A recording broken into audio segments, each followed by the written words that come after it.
Dietary trends come and go, and one so many of you have been asking me about is intermittent fasting, and whether intermittent fasting is a useful tool to use when in recovery from binge eating disorder and bulimia.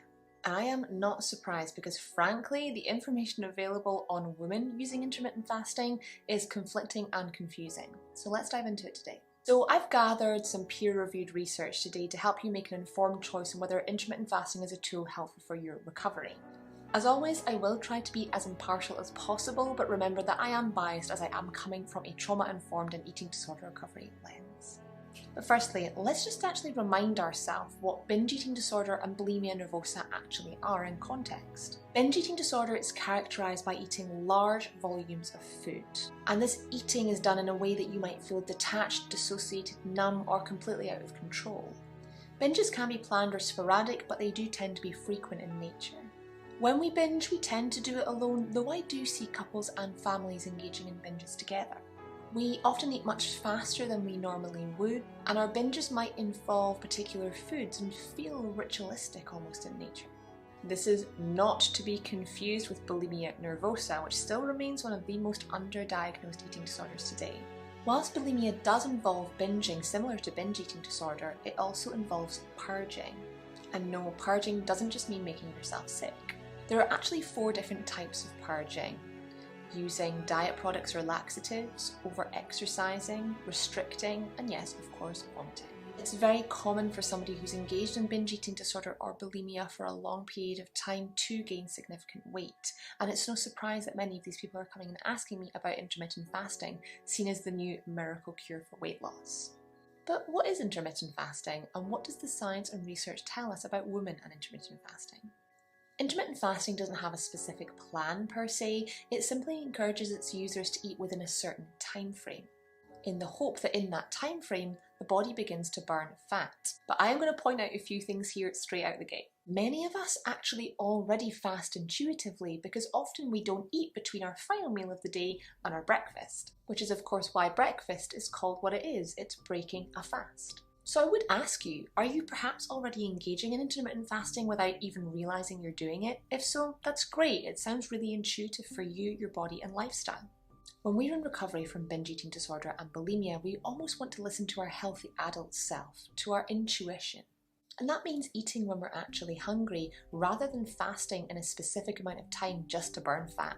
Because otherwise my thoughts are that intermittent fasting could quickly turn into a binge and purge cycle, with the binge being the short amount of time you can eat, and the purge being the fast that comes after. But one consideration we need to make when it comes to intermittent fasting in women is our fabulous hormones. Now, the research on menopausal aged women engaging in intermittent fasting is a bit more positive, but it's still scarce. But unfortunately, women of a menstrual age continue to be consistently left out of medical and research studies, as our changing hormonal cycles are seen as too problematic for the outcomes of research. But what this means is that we never really receive helpful data on things like intermittent fasting and whether they are beneficial for us. What peer-reviewed studies have actually shown us is that depending on which part of our menstrual cycle we're in, our body has very differing needs. And that involves nutrition, sleep, movement, and even calorie intake. For example, when we're ovulating, we can really benefit from high-intensity movement. And we'll be drawn to foods that support our hormones like raw fruit and veg and light grains. Whereas in our menstrual phase, napping and walking are perfectly acceptable forms of movement. And we'll be drawn to foods supporting our menstruation, high in essential nutrients. Not to mention, we on average need about 300 more calories a day when we're on our period. So when it comes to fasting, as you might already be hearing, in some parts of our cycle it might feel more intuitive than others, and in other phases of our cycle, a straight hard pass.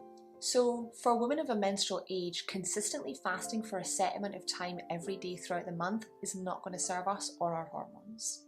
And from my professional experience, women of a menstrual age trying to intermittent fast for a set amount of time every day throughout their cycle will usually not succeed, for the aforementioned reasons that our body has different needs throughout the month. And by trying to push away our natural hunger cues, this will probably result in a binging and or purging cycle, which breeds feelings of guilt and shame. And guilt and shame are 2 of the feelings we do not want in our eating disorder recovery. And talking of recovery, let's take a quick pause so I can offer you an exclusive discount on my eating disorder recovery e-courses, designed for anybody taking their first steps to food freedom. This 30% off code is completely exclusive to my YouTube community and can be found in the box below. My recovery courses just take 6 weeks and are packed with at least 10 sessions of therapy. That's well over £1,000 worth of therapy. So if you feel ready to jump into your recovery, check out my e-courses and use the exclusive discount in the box below. I can't wait to see you there. Let's get back to the video.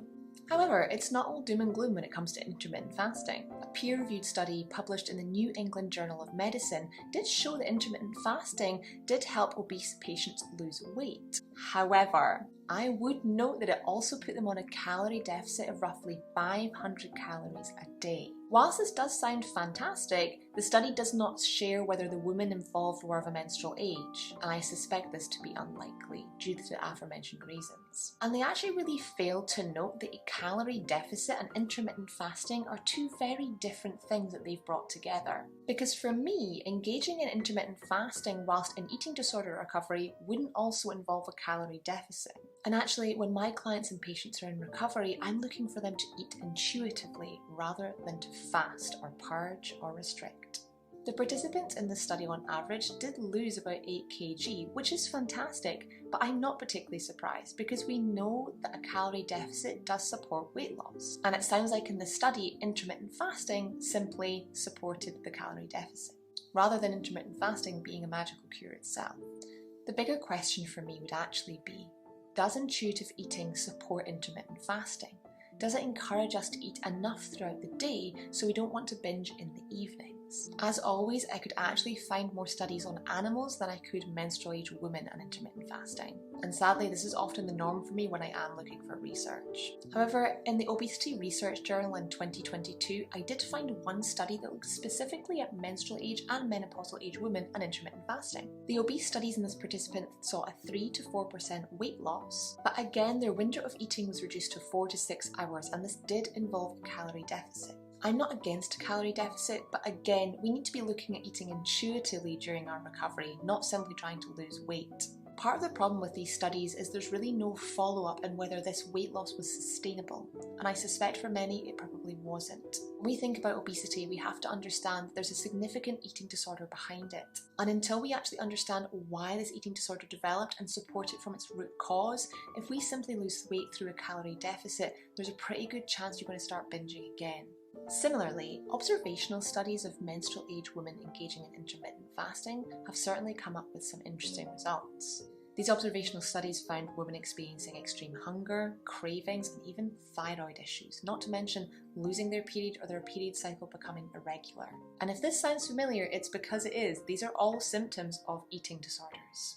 I'm certainly not going to demonise intermittent fasting, but I do believe that for women of a menstrual age, it can only really be done successfully if done intuitively. Otherwise, we run the risk of moving into a bulimic pattern of behaviour, where we binge within our eating period and we restrict to purge within our fasting period.